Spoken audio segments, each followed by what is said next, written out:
Hey guys, it's Malthor here once again with another starter build video for a new league, this time the Blight League. I am, of course, still a little bit blighted myself, so excuse the voice, just a little bit sick, but these starter builds are designed to, as always, get you kind of started in the game. They are builds that can scale right from the get-go early on once you get the right gems and the right little pieces of gear, and then they can typically go right into the end game if you so choose to invest that much further and fine-tune the character, the gear, take it all the way to the right amount of levels and its logical conclusion.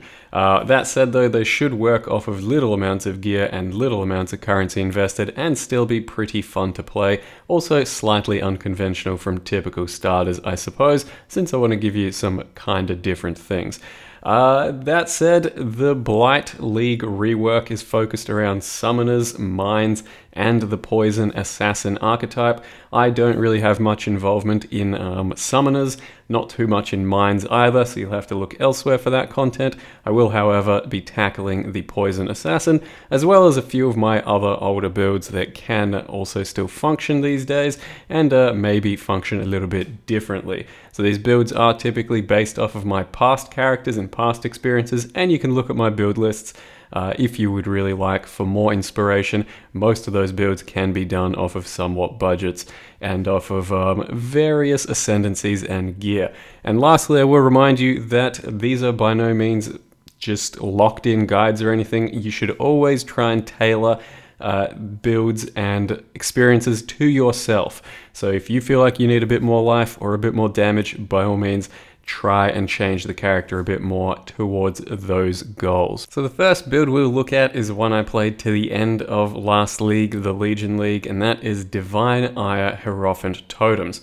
So I've played Divine Ire a few times, I've played Totems a few times, and I haven't really thought of combining the two before because I didn't think it'd be that effective or that strong. And once trying it out just before even starting the character, it just looked so comically hilarious that I had to give it a bit of a shot. And Divine Ire Totems really does deliver in every sense of a build. It has a really nice single target, and it's got some decent clear with a little bit of ramp up time since you do need to fire off those lasers. The way the totems function is they try and hit 20 stacks of Divine Ire every single time that you put them down. Once they hit their 20 stacks, they will unleash the big fat laser and then fire off the ion cannon. That does mean that sometimes there's a little bit of a wind up and it can get slightly uncomfortable, so it's not going to be the totem build for everyone, but I do also have the Ice Spear totem sort of version or variant for you to follow if you'd rather that.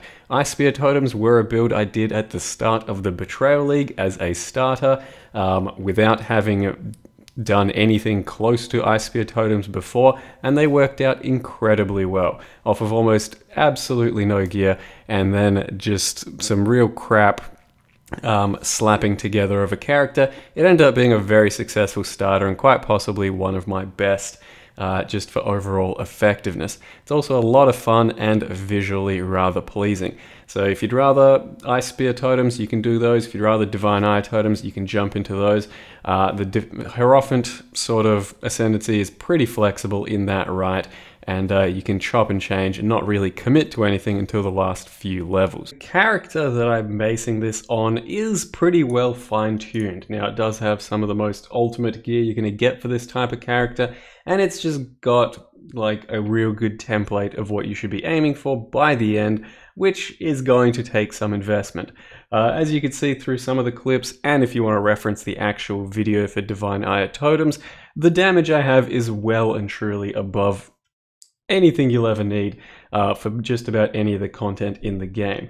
So you can get a lot less gear out there, and it is going to be a lot simpler to build. And the build really comes together once you get roughly a little bit of cast speed and probably a 4 or a 5 link. So it's something going to be around level 40 or so that it really starts to come together. But you get Divine Ire itself at level 28, and you can start using totems roughly from about level 15 onwards if you grab and go directly for the Ancestral Bond Ascendancy while leveling. You can then slap on some like Ice Spear totems or some Arc totems, and it will start being a skill very early on. Otherwise, you just level with Stormbrand, something like that, and only transition into Divine Ire once you get it. But Divine Ire Totems probably at a later stage, because it will be kind of clunky early on.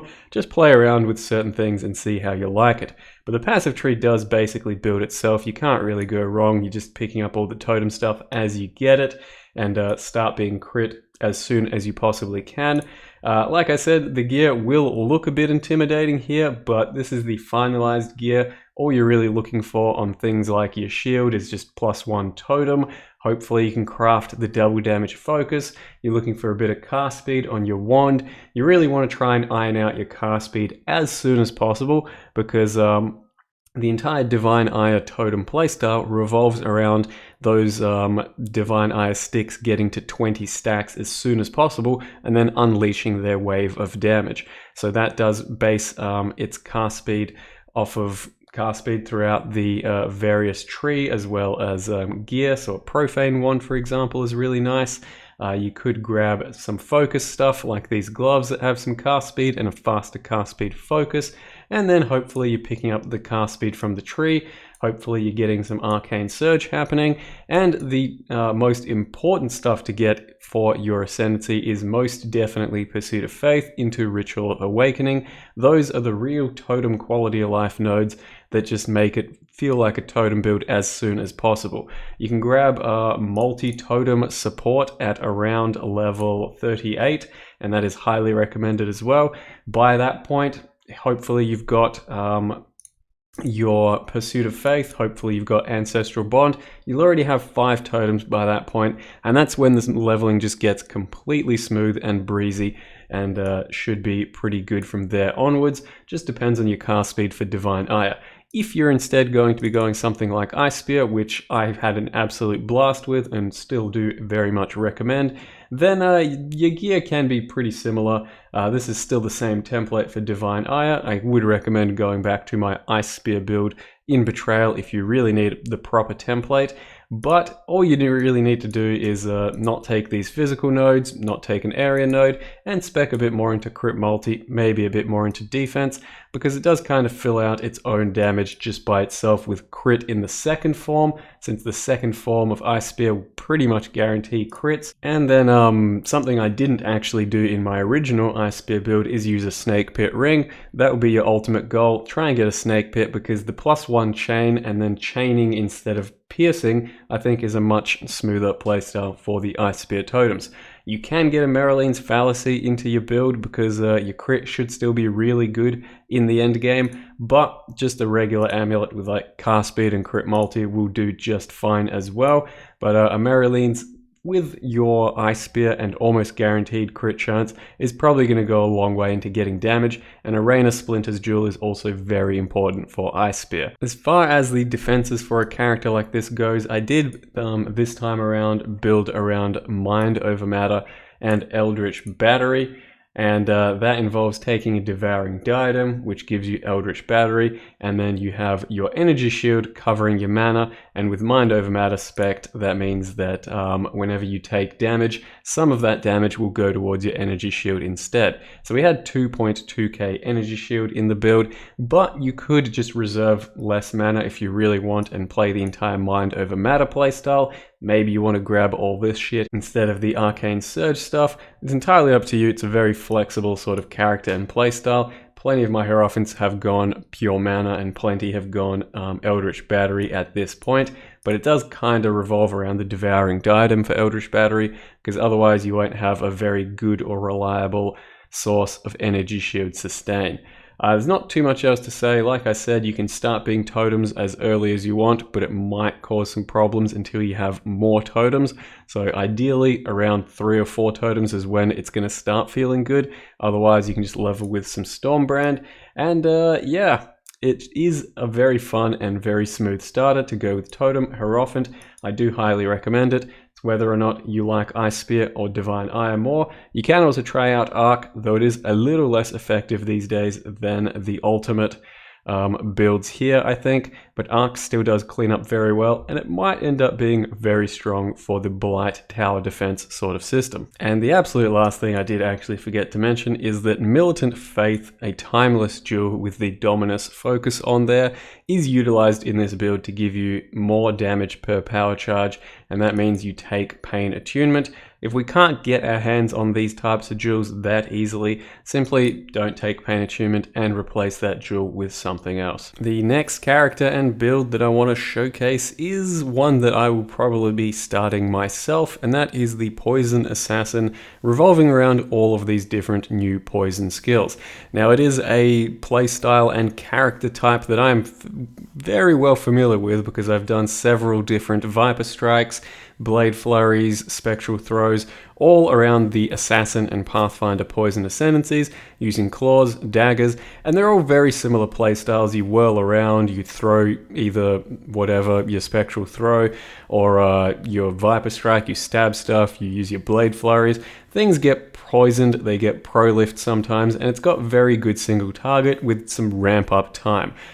These new skills are going to be somewhat similar to Spectral Throw by the looks of it, though they will look a bit different and perform just a bit differently, and then some of them kind of will feel a bit like Viper Strike, a bit like the Blade Flurry playstyle, and they will be on the Assassin Ascendancy since it's got a bit of a rework, but you could definitely take them onto the Pathfinder Ascendancy if you would rather. I'm personally going to be doing Assassin just so I can play around with the new stuff, and then also use all of the new skills, and they're all very interchangeable, so you can try out all kinds of different skills, the new ones and some of the old ones if you'd rather use some of the old ones yourself. It will be a claw-based build and a dagger-based build, revolving around some pretty simple, easy to get uniques that might be in some slightly higher demand at this league start in any case, but they're a very satisfying playstyle and something well worth looking into. Now, the problem with these builds is it's going to be pretty fucking tough to pick all of the passives that you want. With some of the passive tree rework around the poison or chaos damage over time multipliers, plenty of the dagger nodes from previous patches, it's really tough to just selectively pick some of the best nodes and avoid some of the other really good nodes because there's just so many out there that you definitely want. So the passive trees are going to be pretty flexible. This is just my one quick version of a passive tree. For the claw and the dagger versions, I'll give you both, and they're by no means concrete. Play around them yourself, see what your path of building is going to tell you. Use the show node power every now and again if you want. That will tell you some of the most powerful nodes on the tree for your build. And ultimately, you'll find out how you want to build your character and exactly what nodes are good, what nodes are bad. These builds, though, are going to be crit-based, which isn't too common in the poison world anymore, but now that Assassin is here, it's probably going to be well worth doing crit instead of non-crit, and especially Perfect Agony got a slight buff, and you don't really take Perfect Agony in these builds unless you absolutely have to, because you should be able to sustain off of Coralito's signature, a Diamond Flask that's a pretty common item, and it does give you Perfect Agony. So the idea is to get that, not have to spec into this, but if you think you won't be able to get the flask early on, or you'd rather the 100% uptime, then it's going to be best for you to go through here and pick up Perfect Agony. The initial poison or shadow starter area has so much extra damage that it should just be an absolute breeze to level. I wouldn't focus too much on the crit side of things until you're really confident and convinced you can have a good amount of crit, but other than that, the build pretty much will just follow the usual path. Going through here, maybe get some claw nodes, but don't commit to your claw or dagger nodes too early on, because you want to be able to use whatever you pick up. If you find a good claw or a good dagger, you want to put that on immediately at full effectiveness, but otherwise travel through, get some good life nodes, and then make your way down here. It is planning to be dual wield just so that we can have really good damage, really good attack speed.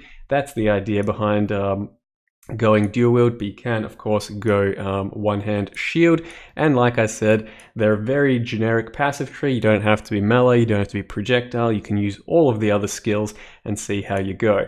I think your first 2 points quite likely might be Mistwalker, just for the real quality of life of the movement speed, the attack speed, the dodge, the defense from elusive. Or you could go very damage heavy into Noxious Strike and Toxic Delivery, but probably going to try out Mistwalker first of all myself. I then do also have the Dagger starter area, and that's pretty similar, but a little bit different. You do take different nodes. There are some really good dagger-specific nodes that you take, and that is going to be based around binos to begin with, though it can obviously get better with better crafts.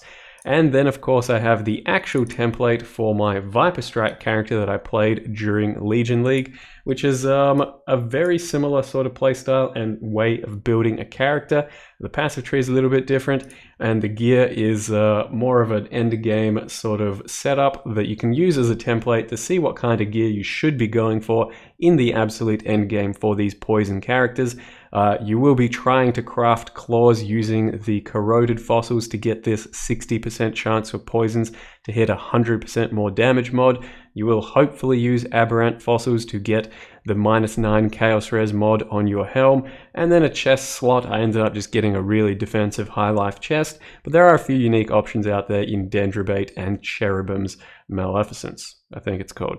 But yeah, the characters are pretty straightforward. You can use this as a whole template for the entire character and watch the Viper Strike video, because it's got a whole lot more detail to it if you really need to know how to build. But I'm going to just pick the character, wing it most of the way, and see how I feel about all the different skills and the way I want to build my tree. The next character is one I established near the end of the Legion League as well, and it is the Stormbrand Occultist, though this time around being imported for the Assassin Ascendancy, because the Assassin Ascendancy has had some revamps, and it looks like it's going to be a bit more defensive and also a lot more mobile. Much better movement speed going on with this one than the Occultist I played, though the Occultist may just be a bit more solid for all-round sort of defense once you're established.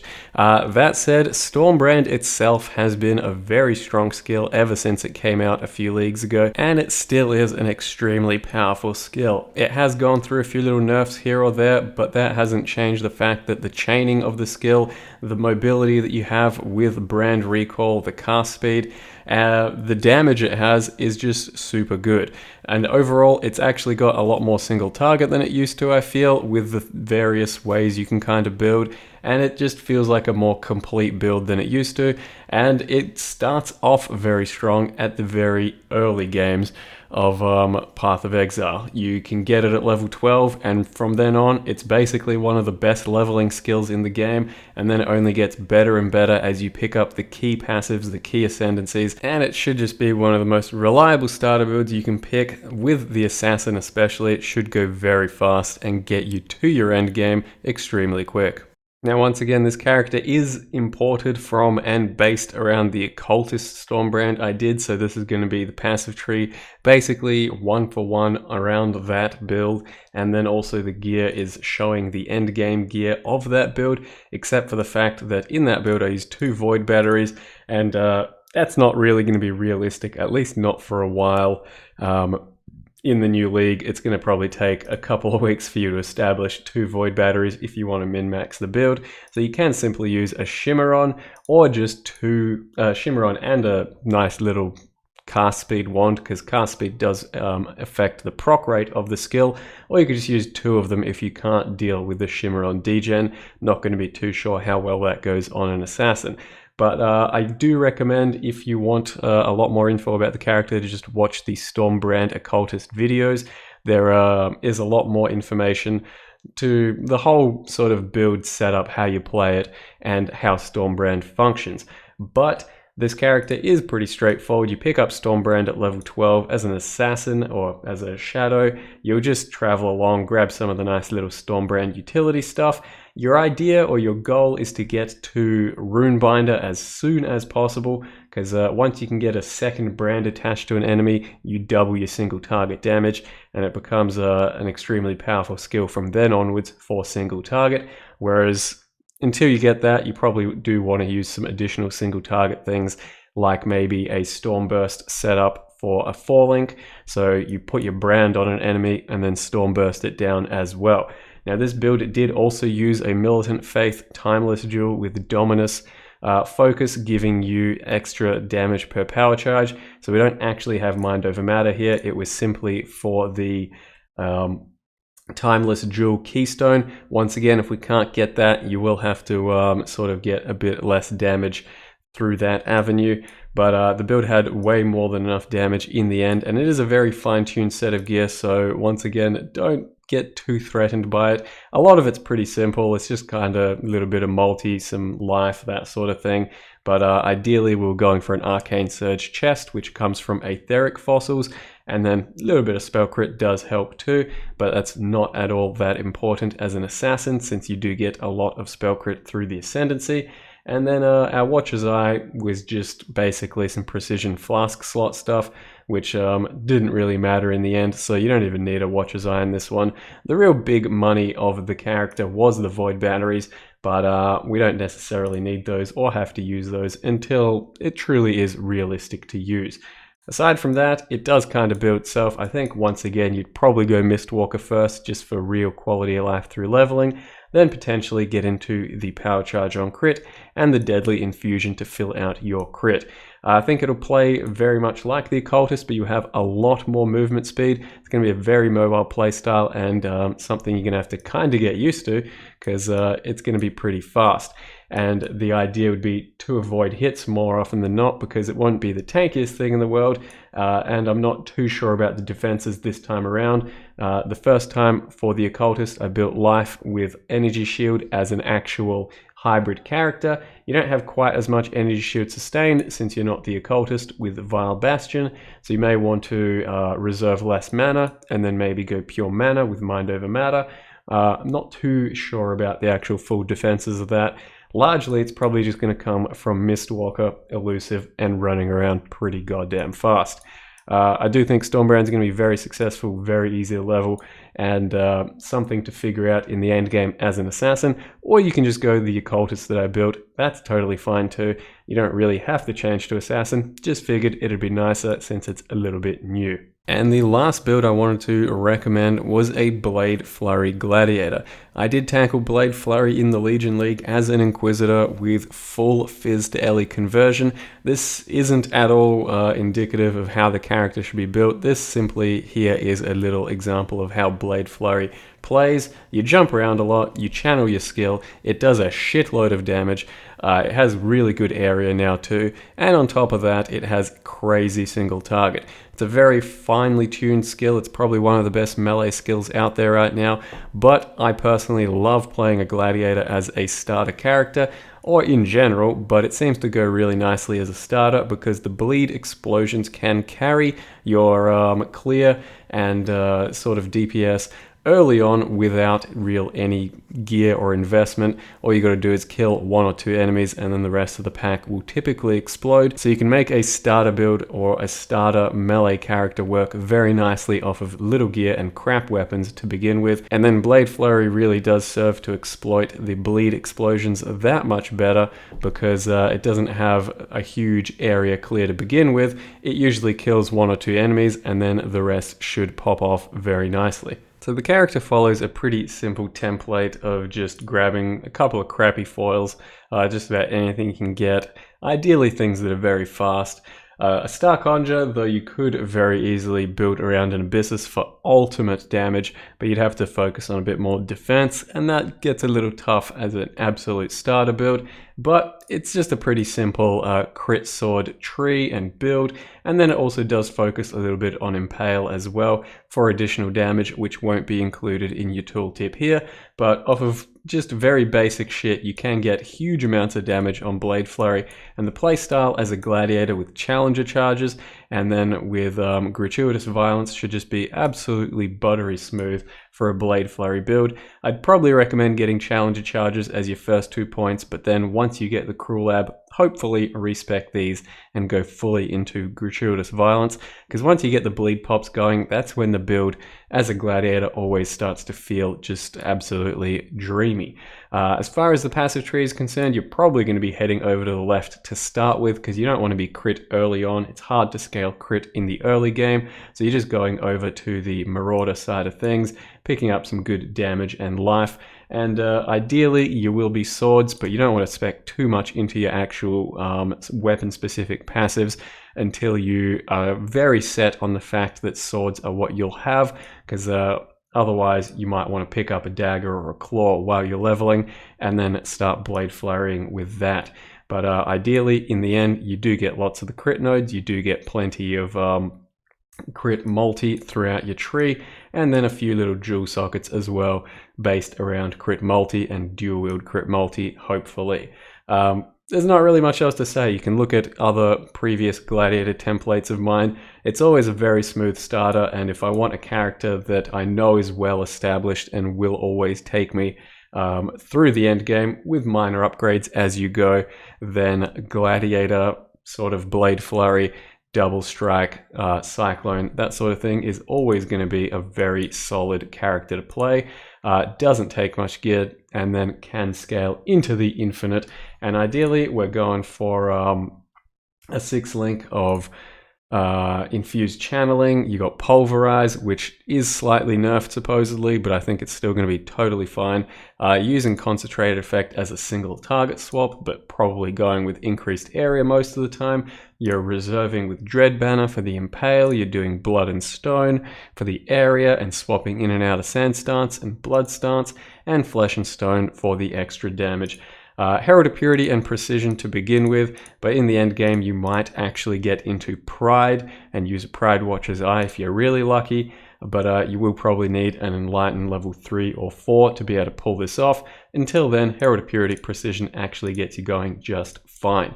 I do really love the Gladiator playstyle personally.